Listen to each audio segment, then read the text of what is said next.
Alright guys, we're going to get started here. And actually we can all sit in the front. We actually have a contest for 2 comfy chairs today. So, first of all, if I could have you take out your junky knives.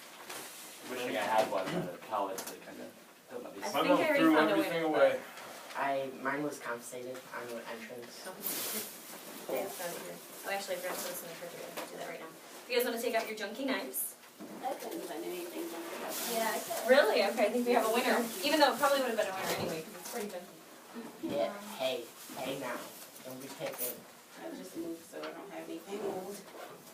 Well, I did too, but it was this or that, Let's and I switch definitely plates. think. I'll switch. I mean, this is kind of dirty though. I mean, it has like dust in it and stuff. That's kind of junky. A little bit. Okay.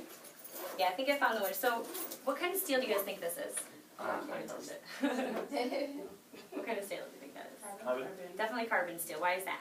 It's rusted. It looks like the picture. Yeah. It does. Okay. Now, what do you think is a good thing about this thing? It's sharp. Yeah, it is sharp. It has a good edge on it. Okay, so it's a nice sharp edge. So you notice wooden handles. Have you ever felt like a waxy, slimy wooden handle knife? Okay, that's bacteria. All right, and then the brass rivets have the green stuff oxidizing there, so that is pretty junky. So I'm going to give you the comfy chair. Here you go. So let's give Warren a round of applause for having the most disgusting knife out of everybody. Do you guys want to scooch the chairs down a little bit? And yeah, you guys can scooch the. I got an idea. Actually, move that out of the way. Just move that out the way. There you go. Perfect. Okay. And then the other contest was for the names and numbers. So if you guys want to count up the exact number of names with numbers that you have, and you can take this back. I don't need that. I don't want that.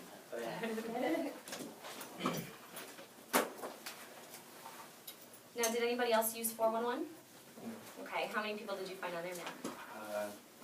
About 15 or so. There were a lot of, I had some teachers I didn't remember. Yeah. Or know their numbers.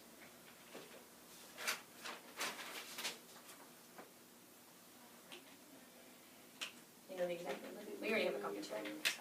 I numbered them last night as I counted. I wasn't gonna stop until I reached the number. Good. So Good call. We'll go grab the other comfy chair while you're counting. I tried getting to 100. I didn't. I tried. 30, 32. 43. It's a 7. How many have there? How many, Matt, did you say? 43. 43? Okay. How many do you have, Ashley? 17. 17? Okay. Oh, okay. Did With you, numbers. with Some of them numbers, I okay. couldn't find on the thing. Some of them you couldn't find. There were some that, like, you had to, like, register for some other thing to actually get information about. Yeah, them. some people aren't listed, but you'll get those people eventually. Like someone that you know knows those numbers, I guarantee you. So, let's see here. How many do you have? 75. 75. Good stuff. And how many do you have, Chris? 32. 32? Okay, so you got a couple more after you got here, which is good. And how many do you have? I got 86. 86. So let's give it up for Jared. Congratulations. You have another comfy chair. Do you want to, let's see here. Do you want to switch spots, Caprice? Do you want to switch spots with him, then we can just wheel this in over there? Easier to bend. That's probably. I lost Not much people in It's okay. It won't happen again. Alright, so, as far as training goes today, like today we're going to role play and stuff like that, but today's also going to be a little bit more interactive, like Oh, yeah. we'll do a lot more discussing, is that nice? If you want to win those contests, that's for sure. But today we'll do a lot more interacting, more discussing and things like that, but I just want to go over my objectives for you guys today. Like, these are my objectives, so if you want to jot these down in your notebook there. Objectives for you today. Okay, number 1, my first objective is to increase your belief in Cutco. Now, when you believe in Cutco, you think your customers can tell? Yes. Absolutely. So I want to increase your belief in Cutco. Obviously, I know you guys don't believe in it as much as I do yet because you haven't sold it to 2,100 people and I haven't worked here for 7.5 years. I understand that. But, you know, it's kind of like going out to eat. I went to this restaurant, it's called Varsity Pizza. It's not really a restaurant, it's like a pizza place. And I went there, and I had never eaten there before. I asked one of the guys who worked there, I'm like, what do you recommend? You know, what's like your favorite thing to eat here? And he was like, I've never even eaten here. I wouldn't eat the food here. So, do you think I was really confident ordering food from there? No. No, I left. I didn't even say. I did not want to eat the pizza there because the person who made the stuff didn't even want it.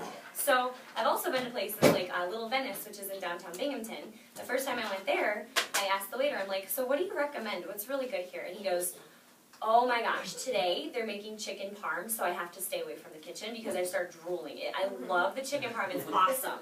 And I was like, all right, I don't even need a menu, just get me the chicken parm.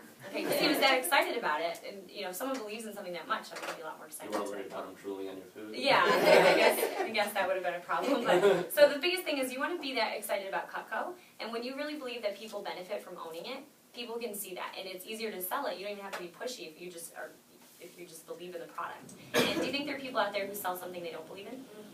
Yeah, and customers can tell. Okay, so obviously, my goal is to increase your belief in Cutco. And number 2, the second objective I have is for you guys to understand value. And I'm sure you guys have heard you get what you pay for. You guys heard that before?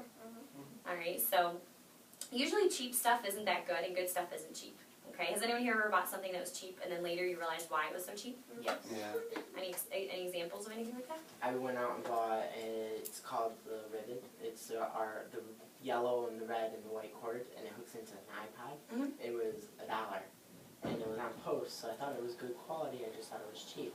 Well, I went home to test it out, put my iPod in, and I was like, oh, we can watch it on big screen.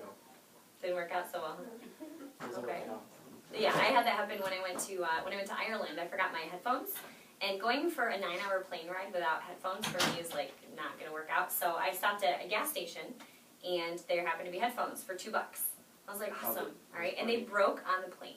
Okay, so you get what you pay for. So we're going to talk a lot about value today and about how it's not just what you pay for something, it's what you get out of what you're spending. So we're going to talk about that and how Cutco is a good value. And my third objective is to get you guys started with a great first weekend. Okay. Now I want you guys to my goal for each of you is to make at least $100 a piece. Okay. Who wants to make at least $100 this weekend? Hopefully everybody. All right, a couple $100, maybe $200, $300, and my goal is to help you guys to get started with a great first weekend. And just focusing on your schedules and what you guys have available. All right, so and we'll go over that. We'll go over how to set up your appointments. We're going to do that today. We'll do a little contest for appointments, and you guys can get we have a contest for a free veggie peeler later today, things like that. So to get you started with a great first weekend. But what I want to talk about first is competitive cutlery. Okay, there's other stuff out there besides Cutco that's good. And yesterday we talked about all the junky stuff. Now we'll talk about the better stuff. Okay, so this is as far as competitive cutlery goes. These are the 3 competitive brands that Cutco competes with. This is the #1 selling brand in stores. Okay, we're going to go over that in a moment. Now, let's say that you guys are buying stuff for your house, for your family. Let's fast forward. Let's say that you're married, you have a house that you just bought, and you need good stuff for your kitchen. Okay, where would you not go to buy good stuff for your kitchen? Walmart, okay. Dollar store, all right. So yeah, Gas station. you wouldn't go to the gas station, yeah. You'd go somewhere with stuff that's known to be higher quality. So, so this stuff you can't find at like Walmart, the dollar store, Kmart, places like that. Now I remember talking to my manager. I'm like, I've never heard of that stuff before when I first started working here. But just so you understand, I was also 19 years old in college, and I've never really needed stuff for a house before. So I want you guys to, the one mistake that I made when I started that I want to teach you guys not to do is to not confuse your where you are in life or your income level, things like that, with customers, because we see people who are who have full-time careers, 30 to 60 homeowners, things like that. So Woostock, they actually sell more than we do. They're #1 in stores in the U.S. We're #1 overall, but they've been around since the 1700s, and they're made in Germany. Okay, they're really good quality stuff, but we actually sell more than they do in the United States. What is the name of it? It's actually, I'll put it right up here. It's called Wusthof. Yeah, Wusthof. It's our #1 competitor. So it's good stuff. And then also Henkel's. Wusthof and Henkel's, those are the #1 and #2 competitors of ours. It's definitely German. Yeah, Wusthof and Henkel's are both German. Okay, so you'd want to write those things down there. And then Shun is Japanese. Okay, so if you think of anything, Japanese steel, they're known for making weapons and swords and things like that. And it's good quality stuff. Okay, as far as the construction goes, all 3 brands have high quality construction, a full tang with 3 high quality rivets.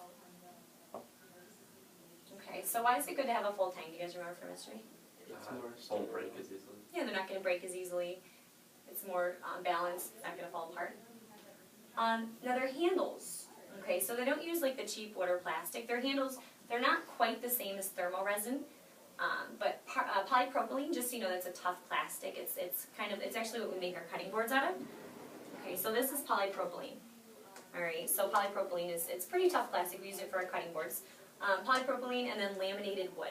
Okay, so if you think about laminated anything, if you put laminated wood in the dishwasher, what do you think happens to it? Nothing. Well, actually, under high heat, actually